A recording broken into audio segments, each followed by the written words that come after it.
সাজতে চাও বলো? যেমন খুশি, একদম যেমন লাগবে সেমন তোমার উপরে ছেড়ে দিয়েছি। আচ্ছা ঠিক আছে। হ্যালো, তো আজ চলে গেছিলাম অ্যানিভার্সারির একটি লুক করানোর জন্য। তবে আজকের ক্লায়েন্ট কিন্তু আর অন্য কেউ না, আমার মাসি শাশুড়ি। তার খুব ইচ্ছা ছিল সে আমার কাছেই সাজবে। বলো সাজ কেমন লেগেছে? হেবি সুন্দর হচ্ছে। বেশো বলো কেমন লেগেছে বউয়ের সাজ? একদম ভালো আছে না।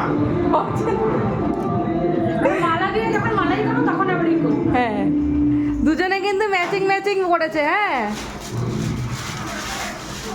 তো মাসি শাশুড়িকে রেডি করানোর পরে আমি নিজেও রেডি হয়ে পড়েছি। এবার তোজস্বিনীকেও রেডি করে নিচ্ছি। যদিও ওদের কিন্তু বাড়ি থেকেই মোটামুটি রেডি করে এনেছিলাম, তবে মোটামুটি এই 2 ঘন্টায় মানে আমি যতক্ষণ কাজ করছিলাম এবং আমি নিজেও রেডি হচ্ছিলাম ততক্ষণে কিন্তু ওদের অবস্থা পুরোপুরি খারাপ। তাই ওদেরকে আবার একটুখানি ঠিকঠাক করে দিলাম। তো আমার চুলের স্টাইলটা তোদের পছন্দ না হওয়ায় নিজে একা একাই কিন্তু স্পাইক করে নিল। উনি আবার একটু স্টাইল মারতে বেশিই পছন্দ করেন। যাই হোক, তারপরে এখানে চিনিও কিন্তু রেডি। তারপরে আসলো কেক কাটিংয়ের পালা।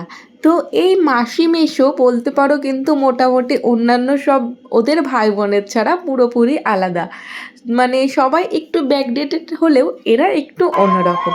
এরা আজকালকার জেনারেশনের ছেলে মেয়েদের সাথে খুব ভালোভাবেই মিশতে পারে।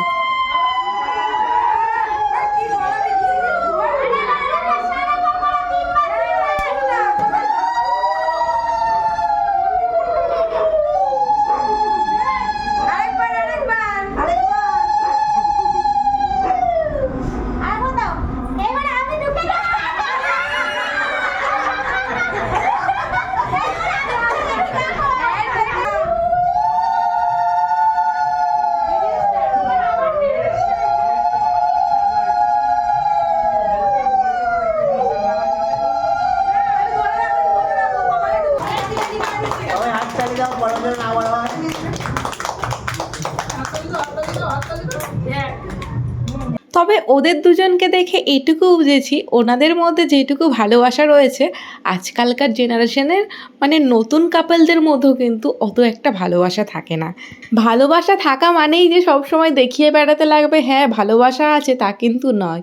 দুজন দুজনের প্রতি শ্রদ্ধা, বিশ্বাস এবং কেয়ার দেখেই কিন্তু বোঝা যায় যে তাদের মধ্যে ঠিক কতটা পরিমাণে ভালোবাসা আছে। যাই হোক, ভালোবাসা নিয়ে অনেক জ্ঞান দিয়ে ফেলেছি। আজকের জন্য ভিডিওটা অবধি। আজকের জন্য টাটা।